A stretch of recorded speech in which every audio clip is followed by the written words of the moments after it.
Baik, Om Swastiastu, salam harmoni. Pada video kali ini saya akan mempresentasikan hasil analisis saya terhadap studi kasus yang telah diberikan pada ujian tengah semester mata kuliah literasi lingkungan, yakni fenomena kenaikan suhu udara akhir-akhir ini yang terasa sangat ekstrim sebagai pengaruh dari adanya pemanasan global. Namun sebelum itu, sebelum saya memaparkan materi pada hari ini, izinkan saya untuk memperkenalkan diri.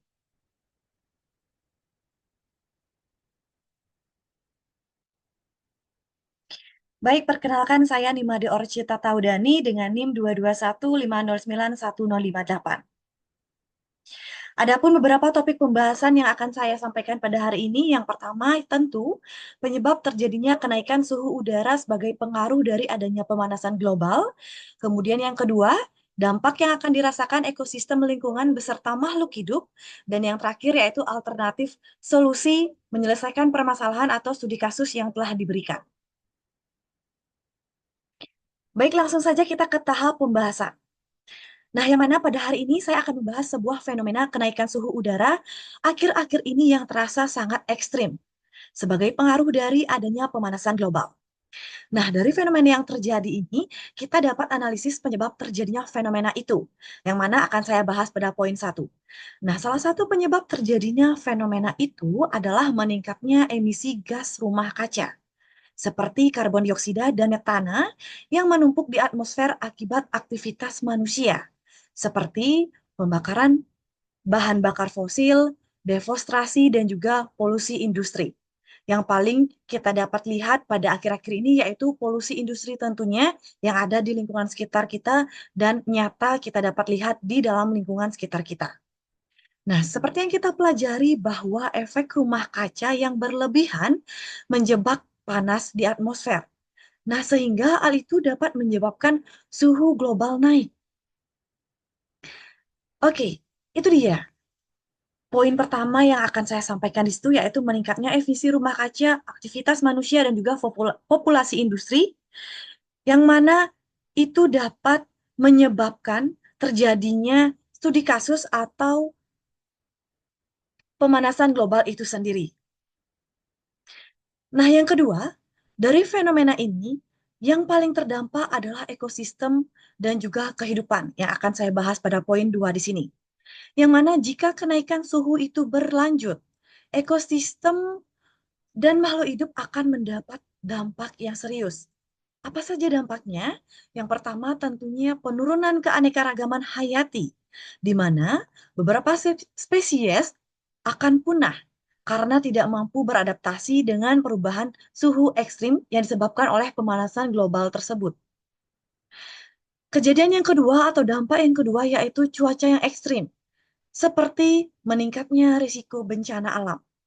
Nah, yang mana dari pemanasan global ini, bencana alam yang terjadi seperti kekeringan dan juga kebakaran hutan akan merusak habitat dan mempengaruhi kehidupan manusia. Nah, itulah beberapa dampak nyata yang dapat kita lihat akan lingkungan alami yang disebabkan oleh pemanasan global atau studi kasus yang telah diberikan.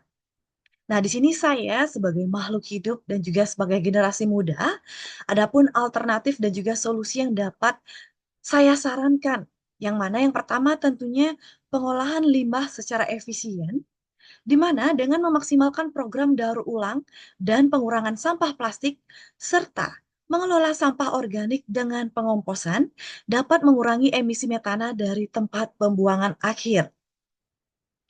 Nah, yang kedua di sini yang dapat kita lakukan yaitu penghijauan di area perkotaan, di mana kita di sini dapat rasakan secara nyata bagaimana ketika kita berada di jalan raya, di perkotaan, bagaimana engapnya polusi udara, yang mana itu disebabkan tidak adanya pepohonan-pepohonan rindang. Maka dari itu, penghijauan di area perkotaan dapat kita lakukan, di mana dengan menanam pohon dan membuat taman kota, itu dapat membantu menyerap karbon dioksida dan menurunkan suhu di area perkotaan. Nah, yang seringkali lebih panas karena efek pulau panas atau urban. Nah, yang kedua yang dapat saya sarankan yang dapat kita lakukan sebagai generasi muda yaitu langkah kecil yang dapat kita lakukan yaitu peningkatan pendidikan lingkungan. Nah, dengan memberikan edukasi yang berfokus pada pemahaman dampak pemanasan global dan pentingnya langkah-langkah kecil yang dapat dilakukan setiap individu dapat menciptakan perubahan perilaku yang mendukung keberlanjutan. Di mana di sini sudah kita jalankan bersama, yang mana kita sebagai mahasiswa sudah mendapatkan literasi yang namanya literasi lingkungan. Nah, dengan adanya edukasi atau pendidikan terkait literasi lingkungan ini, kita sebagai salah satu generasi muda dapat mengetahui bagaimana langkah-langkah kecil yang dapat kita lakukan untuk dapat menjaga kelestarian lingkungan hidup yang ada di sekitar kita, di mana kita dapat peduli dengan lingkungan di sekitar kita. Nah, tidak hanya mahasiswa, masyarakat juga perlu diberikan edukasi, di mana kita dapat melakukan edukasi kepada masyarakat dengan membangun kesadaran masyarakat dan menerapkan kebijakan pengurangan emisi yang ketat. Nah, itulah dia beberapa alternatif atau solusi-solusi kecil dan solusi-solusi nyata yang dapat kita lakukan sebagai generasi muda dan dapat kita sarankan, yang dapat saya sarankan untuk siapapun nanti generasi muda yang menonton video saya pada kali ini. Mungkin sekian presentasi yang dapat saya sampaikan. Jika ada salah kata dan salah ucap, saya mohon maaf dan saya tutup dengan Parama Santi. Om Santi Santi Santi Om, salam harmoni. Terima kasih.